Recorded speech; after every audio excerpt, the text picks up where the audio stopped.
Muy buenos días, doctor. Es un placer tenerlo acá en Darío Medios Internacional. Muchas gracias. La oposición ganó las elecciones por millones de votos. El reconocimiento es mundial. Nicolás Maduro sigue sin presentar las actas y se atrinchera en el Palacio Miraflores con sus generales. Además, está desarrollando una operación llamada Tuntún, que tiene a más de 2.000 personas en las cárceles de Venezuela. ¿Qué sigue y quién puede detener a Nicolás Maduro? Primero, recordemos el marco de referencia de la situación que vive Venezuela. Venezuela es el principal país de la expansión de la dictadura cubana. Al finalizar el siglo pasado y empezar este siglo, solo había una dictadura en las Américas, que era Cuba. Y Hugo Chávez llega al poder y salva a Fidel Castro y pone en marcha, junto con Fidel Castro y Lula da Silva, lo que llaman en ese momento el movimiento populista bolivariano, que luego se convierte en socialismo del siglo XXI o castrochavismo, y que empieza a controlar toda América Latina con el dinero y con el peso venezolano bajo mandato de Chávez. Pero sucede un hecho extraordinario, que es la muerte de Chávez, hoy atribuida a la mano de la dictadura castrista de Cuba, por autores tan importantes como Salas Romer, porque cuando muere Chávez, Cuba se queda con todo. Y el primer efecto es que convierte a Venezuela en su principal plataforma o colonia, estableciendo quién iba a ser el sucesor de Chávez, que es Nicolás Maduro.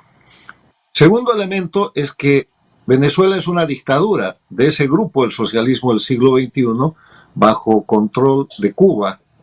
Tercer elemento es que en este tipo de dictaduras no se entrega el poder se lo retiene a través de un sistema que tienen que se llama terrorismo de Estado y que se define como la comisión de todo tipo de crímenes desde el gobierno para generar miedo en la población, de manera que con ese miedo se logren conductas de otra forma no serían posibles. En ese escenario se ha producido en Venezuela una situación realmente extraordinaria. Y es que gracias al liderazgo de María Corina Machado se ha podido quebrar la trampa de la dictadura electoralista, pasando por encima de una serie de crímenes que ha cometido la dictadura: no reconocer los acuerdos de Barbados, no reconocer la primaria de la oposición, inhabilitar a María Corina Machado, inhabilitar a Corina Lloris y finalmente manipular con la fuerza un proceso electoral en el que el pueblo venezolano ha derrotado a la dictadura, que le ha perdido el miedo. Y en esas condiciones se llega a la elección con Edmundo González Urrutia como candidato de la unidad de oposición el 28 de julio y el pueblo venezolano derrota con un vigor y con una fuerza extraordinarias a la dictadura, al punto que pese a que 5 millones de venezolanos no votan en el exterior y 3 o 4 millones no votan en Venezuela, el dictador no logra siquiera llegar al 30% de votación, mientras el candidato de oposición supera el 70%. Si hubieran votado todos los venezolanos, se hubiera mostrado el verdadero desprecio al dictador Maduro, que está repudiado por el 80 o 90% de los venezolanos. Entonces, después de la elección, lo que vemos es el mecanismo de fraude tradicional del socialismo del siglo XXI o del castrochavismo aplicado a Venezuela. Manipulan sus títeres, que son miembros de los órganos electorales, manipulan el sistema de conteo de votos, el sistema de presentación de resultados, claman ganadores de una elección que nunca pueden ganar. Pero se tropiezan con otro hecho extraordinario operado por la oposición bajo liderazgo de la señora Machado. Y es que la oposición había hecho con 600.000 ciudadanos venezolanos control electoral en cada mesa, y es la oposición la que en pocas horas presenta el resultado que hoy día está certificado por los países democráticos del mundo y por los principales organismos internacionales, la ONU, la Unión Europea y una cantidad de instituciones, pasando por la Fundación Carter, el Censo Carter, que ha estado de observador allá, certifican esos resultados. Entonces, En este momento, después de transcurrido todo lo que acabamos de describir y en las condiciones de una dictadura del socialismo del siglo XXI que está dispuesta a retener el poder por siempre por medio del terrorismo de Estado y que además es un narcoestado, lo que se está disputando es simplemente si Maduro va a ser capaz, bajo mando de Cuba y con toda la operación transnacional del respaldo de las dictaduras, de sostener el poder, o si el pueblo venezolano, con la victoria de Edmundo González Urrutia y el liderazgo de María Corina Machado, lo ha de poder desplazar. Y esta disputa se está librando ahora mismo, en tiempo real, en dos frentes. El frente interno, en el cual la resistencia civil, con la verdad en la mano y el triunfo electoral, está movilizándose, ha convocado para este próximo sábado una movilización tanto dentro como fuera de Venezuela y está señalando que hay que entregarle el poder al presidente electo Edmundo González Urrutia versus los crímenes de lesa humanidad, el terrorismo de Estado, la represión, la tortura, los asesinatos, hay a más de 25 muertos que está perpetrando la dictadura del socialismo del siglo XXI, castrochavismo, con intervención externa, con presencia de grupos de especializados, las avispas negras de Cuba, que han llegado en más de 5 aviones de los que se tiene registro, con presencia del grupo Wagner, de los grupos paramilitares de Rusia y otros, para sostener un régimen que ya no tiene ni siquiera el respaldo sólido militar local. Ese es el frente interno. Y en el frente internacional se está dando el hecho de reconocer a Edmundo González Urrutia como presidente electo de Venezuela. Ya lo han reconocido la Argentina, lo ha reconocido el Perú, Uruguay, Paraguay, el Ecuador, Panamá, Costa Rica, El Salvador, indirectamente lo ha reconocido Chile. Hay países que han reconocido el triunfo electoral, pero que todavía no lo reconocen como presidente electo, como Estados Unidos, la Unión Europea, pero eso va a ir avanzando y la disputa es el reconocimiento de Edmundo González Urrutia como presidente electo de Venezuela. Cuando terminemos esta etapa, vamos a pasar a la etapa de la transición, en la cual la dictadura pondrá condiciones que se conocen o tratará de hacer más crímenes, más delitos para impedir entregar el poder. La regla que nos tiene que guiar en esto es que el pueblo venezolano, intentando una organización de crimen organizado transnacional, la más grande y la más grave que ha existido nunca, que liderada por la dictadura de Cuba, que tiene 65 años de experiencia en la masacre y en el crimen organizado, controla Venezuela y que no están dispuestos a perder Venezuela y que está enfrentando además el narcoestado y la penetración de potencias extrahemisféricas como son Rusia, China e Irán. Esa es la fuerza que tiene que vencer y que está venciendo el pueblo venezolano. Y todo el resto del mundo democrático tiene que entender que en Venezuela hoy día no se está simplemente disputando el futuro de Venezuela, se está disputando el futuro de las Américas y el futuro, en verdad, de la libertad en el mundo, porque si en Venezuela gana la libertad y la democracia, ha de haber paz, tranquilidad y condiciones de democracia para los próximos 25 años en en las Américas. Si eso no sucede, Venezuela va a ser Cuba 2 y el nivel de riesgo, el nivel de conspiración, de amenaza y de agresión a la democracia por los próximos 25 años se va a fortalecer. La lucha del pueblo venezolano es la lucha de todas las áreas y por eso la gente de bien, la gente que defiende la libertad, los gobiernos y los países democráticos tienen que respaldar y permitir que se reconozca prontamente el triunfo de González Urrutia y que se le entregue el poder en el momento adecuado.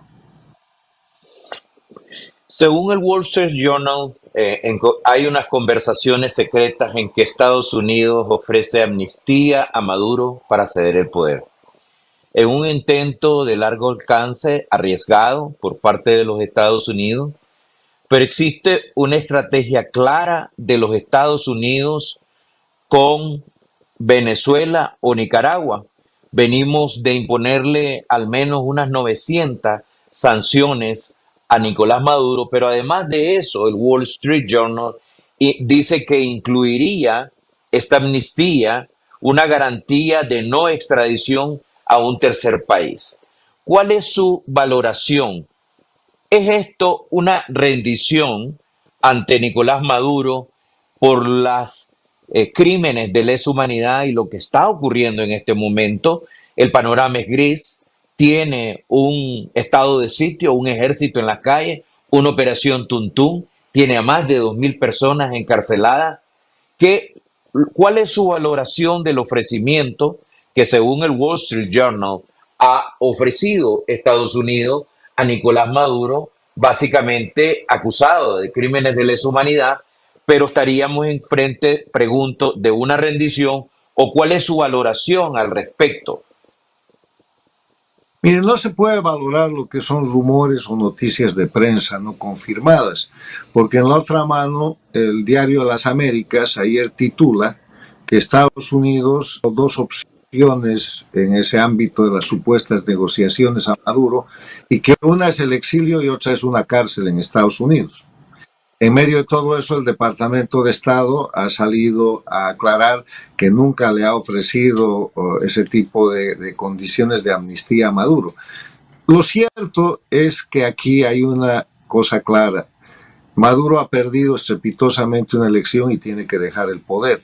Y en el ámbito internacional existen una docena o más de normas internacionales que obligan, no es un favor, a los estados, a la comunidad internacional y a los organismos internacionales a hacer que Maduro deje el poder. Primero está la Organización de las Naciones Unidas, que para preservar la paz y la seguridad internacionales tiene que hacer que ese resultado se cumpla. Después está la Organización de Estados Americanos Interamericana, cuyo artículo primero manda que la democracia es un derecho de los pueblos de las Américas y que los gobiernos tienen la obligación de verla y defenderla. En el marco interamericano tenemos el TIAR, Tratado Interamericano de Asistencia Recíproca, que puede ser aplicado porque hoy día Venezuela es un país ocupado por fuerzas transnacionales que están sometiendo mediante crímenes de lesa humanidad y terrorismo de Estado a su población. Tiene otro instrumento que es el Estatuto de Roma, que pone en aplicación, que ya se ha pedido, lo que son los delitos, los crímenes de lesa humanidad ante el Tribunal Penal Internacional. Tiene otro instrumento, que es la Convención de Palermo o la Convención de las Naciones Unidas contra la Delincuencia Organizada Transnacional, que permite que en cualquier país del mundo, con Asia, que esté sufriendo efectos sustanciales por la situación de Venezuela, y esos son todos los países de América y Europa, por lo menos, se puedan abrir causas contra los miembros de esta organización de crimen organizado, que van desde hasta sus operadores más cercanos en el órgano electoral, en las cortes de justicia, Rino López, Diosdado Cabello, etcétera. O sea, hay una cantidad de instrumentos que tienen que ser aplicados. Y yo entiendo que estamos en un momento en el que la comunidad internacional está tomando un tiempo que ya es demasiado largo porque creyó que por mostrar a una mediación de 3 presidentes paradictatoriales, quiere decir presidentes que están al servicio de la dictadura porque le deben el haber llegado al poder a las dictaduras del socialismo del siglo XXI, que son Lula de Brasil, López Obrador de México y Petro de Colombia. Ahora viene un momento en el que eso está prácticamente agotado y que lo único que queda es el conocimiento de González Urrutia como presidente electo. Un comentario más. Los latinoamericanos tendemos a mirar todo el tiempo a ver qué hace Estados Unidos. Pero Estados Unidos es un voto en la Organización de Estados Americanos, donde se necesitan 18 votos para poner en marcha una decisión que no ha sido posible la antepasada semana. Estados Unidos tiene poder internacional, obviamente, mucho más que el resto de la región, pero tiene que producirse un despertar que ya se ve venir de la región en defensa de la libertad y la democracia. Ya está ahí Argentina con Milei, ya está el Ecuador ya está Uruguay, ya está Paraguay, ya está Chile con Boric, que ha variado de su condición de paradictatorial, está el Perú, está Panamá, está El Salvador, pero todavía hay países como Honduras, como México, como Brasil, como Colombia, que están tratando de ganar tiempo mientras Maduro y el socialismo del siglo XXI, bajo dirección cubana, están masacrando al pueblo venezolano. Entonces, aquí lo que hay que mirar son yo además de preguntarle a Estados Unidos en qué momento va a reconocer la presidencia del presidente electo a González Urrutia, señalaría directamente a Lula, a López Obrador y a Petro, que están en una actitud vil, que está en una actitud vergonzosa de encubrir y ganar tiempo para que el dictador siga masacrando al pueblo venezolano. O sea, hay varias fichas en el tablero que nos llevan por donde yo empecé. Obligaciones jurídicas internacionales que todos los países y los líderes democráticos tienen que cumplir en el caso de Venezuela, y que a un solo lugar: la entrega del poder al presidente electo Edmundo González Urrutia. En relación a la pregunta que le hacía, le voy a invitar a ver un video cuando Nicolás Maduro ofrece declaraciones y se refiere al acuerdo de Qatar. Veámoslos. Hablar con alguien en Estados Unidos. Nosotros recibimos 3 llamadas diarias de distintos órganos de Estados Unidos. Ayer recibí una y le dije: mire, usted está autorizado por quién en Estados Unidos para hablar conmigo. Cuando usted traiga una autorización, un documento sellado, hablamos. De este lado, ni problema. Si tú me preguntas cuál es la voluntad mía, hablar, dialogar, para que respeten los acuerdos que firmaron en Qatar. Los acuerdos son públicos, puedes buscarlo en mis redes sociales. Muchísimas gracias, doctor. Era Nicolás Maduro Sí, ofreciendo... Sí, yo sé lo que fue, pero lo que usted me acaba de mostrar es parte de la narrativa dictatorial. ¿Qué quiere decir narrativa? Quiere decir falsificación. Son los delitos de comunicación que tiene que cometer el dictador para tratar de sostener su posición. O sea, el tratar de desinformar a la gente, el tratar de establecer verdades que son mentiras, el tratar de falsificar hechos, es parte de esta lucha. Y eso es lo que acabamos de ver con Maduro, y es muy habitual. Lo hace Díaz-Canel en Cuba todo el tiempo, lo hace Catacora en Bolivia, lo hacen Ortega y Murillo en Nicaragua. Es parte de los crímenes que cometen para detentar indefinidamente el poder. Pero en el caso de Venezuela hay un hecho muy concreto, constatado por todo el mundo. Maduro ha perdido una elección y se tiene que ir. Ahí donde hay que insistir. No hay que distraerse con la narrativa ni con responder los argumentos del crimen organizado. Hay que insistir en una sola cosa: la entrega del poder al presidente electo de Venezuela. Y para eso, primero, el reconocimiento como presidente electo de González Urrutia, y después por un mecanismo de diálogo, ya sea por un mecanismo de negociación, ya sea por un mecanismo de transición, o por un mecanismo que no se debe descartar, de aplicación de las normas jurídicas internacionales que permiten incluso la conformación de una fuerza internacional en el marco de las Naciones Unidas o del TIAR, la entrega del poder a González Urrutia. Muchísimas gracias, doctor Carlos Berzaín, por sus comentarios y el espacio brindado a nosotros. Queda siempre, por supuesto, un espacio muchísimo para conversar.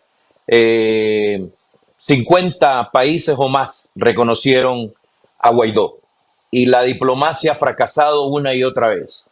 Colombia, Brasil y México igual se han prestado y volver la vista atrás o al otro lado para apañar a la dictadura de Nicolás Maduro. El desafío para que pudiera haber un proceso diplomático que pudiera ser exitoso está por verse. Eso es algo que nosotros hemos visto y hemos analizado, y vemos un panorama sumamente gris hacia el futuro, y podríamos seguir los procesos de Nicaragua con Daniel Ortega, de la oposición, de estudiantes en el exilio. Igual ha pasado con Venezuela. Así es que la diplomacia y la democracia en el mundo tendrían una tarea pendiente, una asignatura pendiente, diría. Muchísimas Déjeme gracias, decirle doctor, por algo, su... déjeme decirle algo porque no se puede cerrar el programa con una mirada tan pesimista como la suya. Primero, las cosas han cambiado, hay circunstancias muy importantes. La crisis de las dictaduras de Cuba, Venezuela, Bolivia y Nicaragua es evidente. No tienen narrativa, no tienen pueblo, no tienen economía y no tienen opciones. El segundo tema es el triunfo extraordinario del pueblo venezolano. Y el tercero, aunque hay debilidades en el ámbito internacional y todo lo que usted quiera, González Urrutia y María Corina Machado no son Guaidó. Aquí es un proceso político y una situación totalmente diferente. Y yo veo una luz al final del túnel. Al final del túnel es que la dictadura de Venezuela, la dictadura de Nicolás Maduro, está caída. Lo que hay que hacer es simplemente desplazarla. Y ahí se tiene que confrontar como es que se está confrontando ante el crimen organizado del grupo dictatorial liderado por Cuba, integrado por Nicaragua, por Bolivia y por sus gobiernos paradictatoriales. Pero en medio de esa lucha no se puede sino ser optimista porque la razón y la legitimidad y la legalidad están de parte del pueblo venezolano al que hay que respaldar, inclusive con el sentido positivo de nuestros análisis, porque esa es la verdad. Muchas gracias, doctor.